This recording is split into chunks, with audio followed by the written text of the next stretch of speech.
A little bit different setting this time, folks. This is the Wolf here. I'm going to try to help you out just a little bit.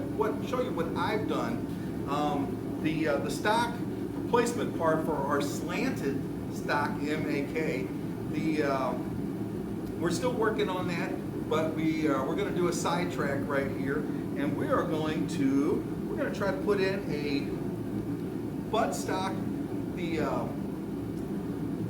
The hole that goes in here for the cleaning kit that would normally go into one of your military AKs.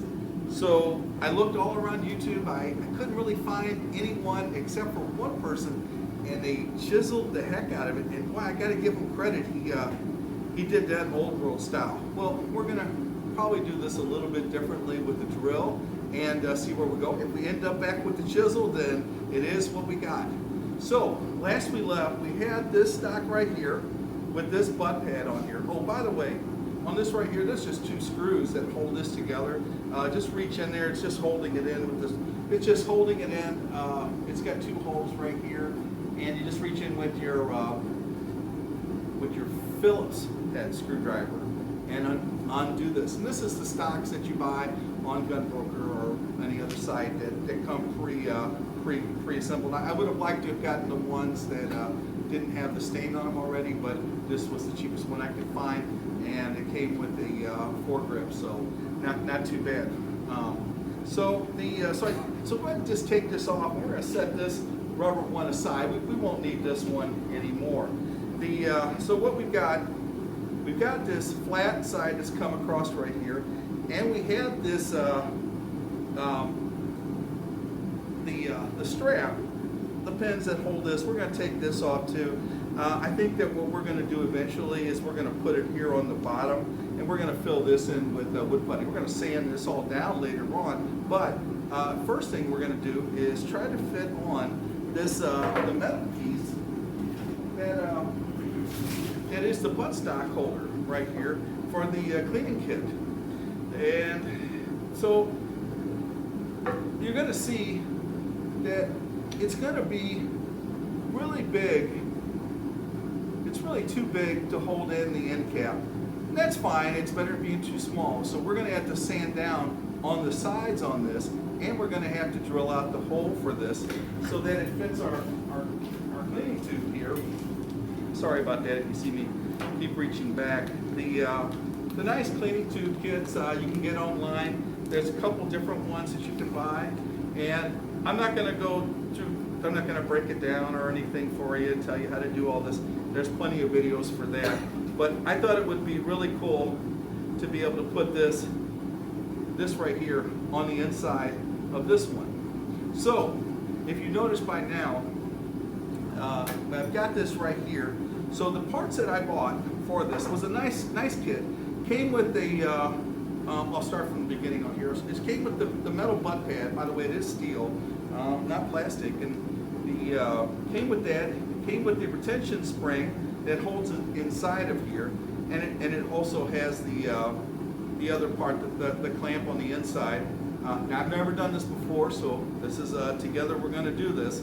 And came with this right here and the rubber pad. That's optional. You don't have to do it, or you can just run the straight metal on there. I don't know what I'm going to do yet, if I'm going to use this or not. It all depends on how shortened the stock gets on this. So with this right here, and of course that's all going to fit in where that comes through, and that's going to be pretty nice. This was separate other than this kit right here. This is the pieces that came off of the stocks, and usually most of the stocks you see online, they come with these. It's a shame, and I wish whoever makes this, they would see this right here, and they would stop putting it on the side, and they would put it on the bottom like the other ones normally do. That I've seen, because it messes with the sling a little bit. So we're gonna see if we can't do it a little bit better. But that's what we have for right now. So we're gonna set this aside, and I'm gonna show you what it's supposed to look like. Now this is off of a wasser that I picked up from a friend here in Missouri, and pretty nice. That had one already made, Now, if you notice, going back to this one real quick, you're going to see that I painted up this right here just so that if any parts do end up showing when we do the final install, it'll kind of match up with the slant cut. So I did the same thing with this one right here, because in the interim I put this on there just to see where we're at. I did have to sand down the washer just a little bit on the ends and on the sides just to get it to fit. Turned out beautiful inside there. But this is what we're going to talk about. So this is what we want. And if you notice when I press the button, oh my God, how nice is this? This comes out, it's a little bit different than these. So you're going to see that there's different kind of brands and stuff. And that has a nice setup. We're going to try to copy what they've done right here. This would be the top. And if you notice that on this one right here, the hole is more, well, it's closer to the bottom. And on the inside, you can't see this. They don't have a retention spring in the back that pushes this out. It just kind of does it manually. So I'm assuming by gravity fed that this works pretty good since it closes up. And you see I just put it back in. So I don't have a problem with that. We're gonna see where we're gonna end up with that. So on this right here, using this as the guide, and we're gonna put this back here.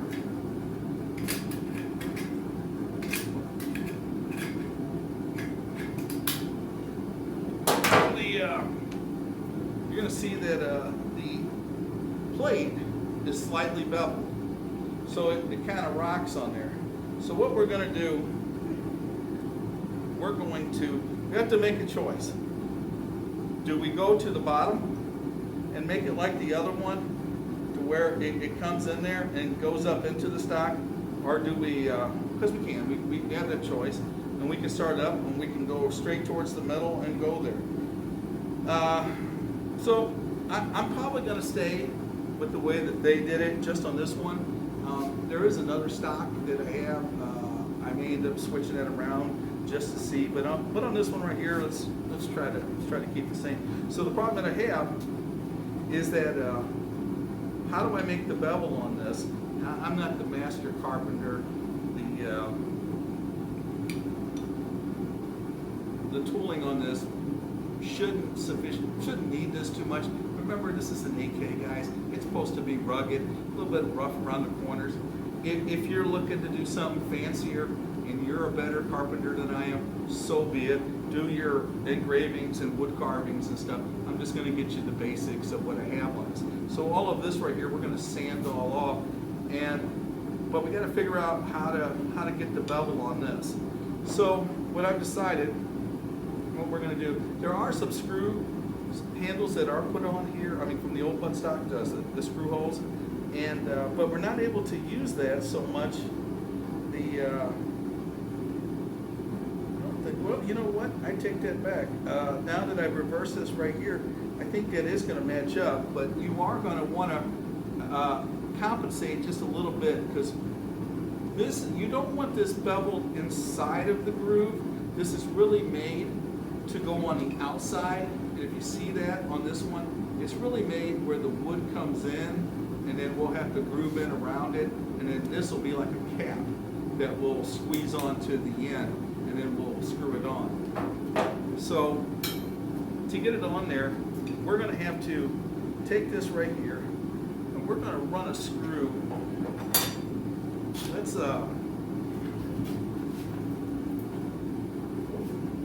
me see right here. Let me get my drill here.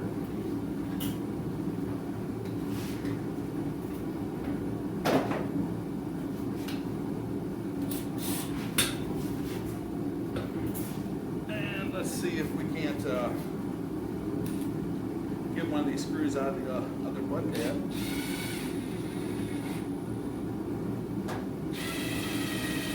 Trying to get this out of the rubber. There we go.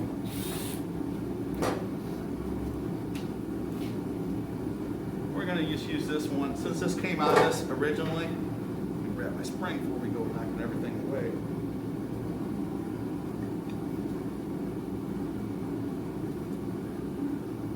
We're gonna use this as our guide.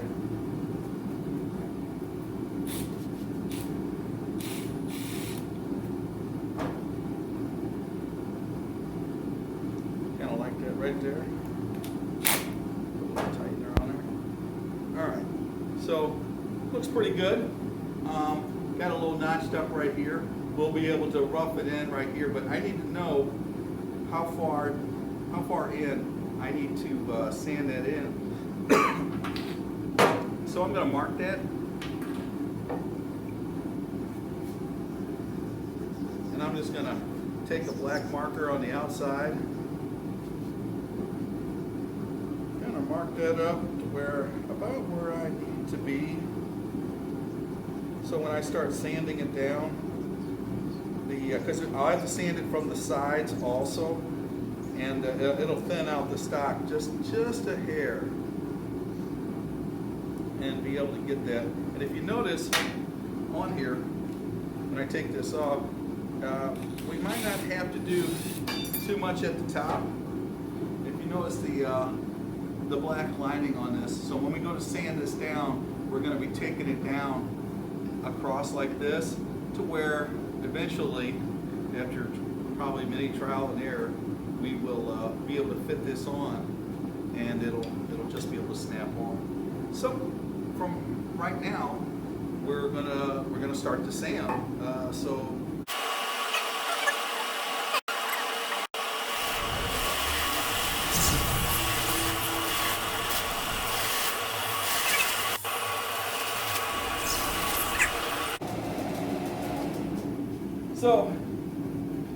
I'm doing this right here. I had to use the 80 grit, and I'm gonna get my assistant here to move the camera back over because I'm about to sit down. I had to use the 80 grit to get off all the varnish and all the finish and everything off of this. Came out really good. You got to remember that you're going to have to bevel this right here on the tip of your sander. I'm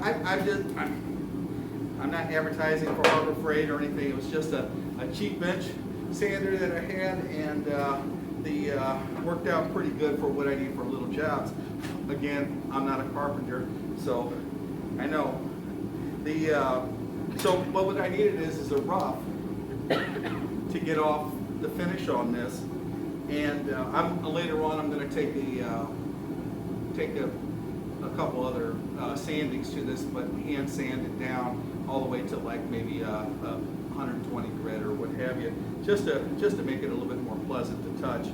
But what we have, and then we'll stain it. I wanted to go with a darker red, not really a black. It was kind of just a brown color, which was fine. But I'd like to be able to match it up with maybe like a cherry. I don't know if I'm going to go dark or maybe keep it a little bit blonde. So, but on this right here, to get this to fit, this is the top of our stock that slides in. And of course, we're gonna try to do this right here to where it fits in the back. And I think I've done a pretty good job. Now, keep in mind, it's not going to be perfect for what you have. There are some indentations right here. You won't have to drill down into that to get it closer. When you screw it in, it should make it come together a little bit more tighter. So when you sand this down, you will have to taper off the ends on this just a little bit. I guess you could do the whole stock, but I did take it off of the whole stock a little bit, but then I felt like I was taking it off too much from the stock and taking it away, because again, we're not that thick as it is already.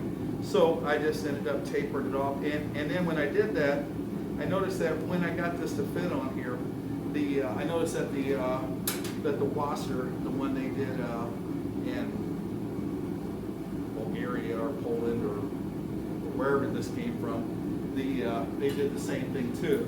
So not too bad on that. It's not going to be perfect on this. Keep in mind it's American-made part, so it's not going to be there. I'm sure they probably took lot better time at the factory over there. But this is gonna look really nice when I'm done, and I can't wait to get on to the next part onto this. And so that's all I got for you today.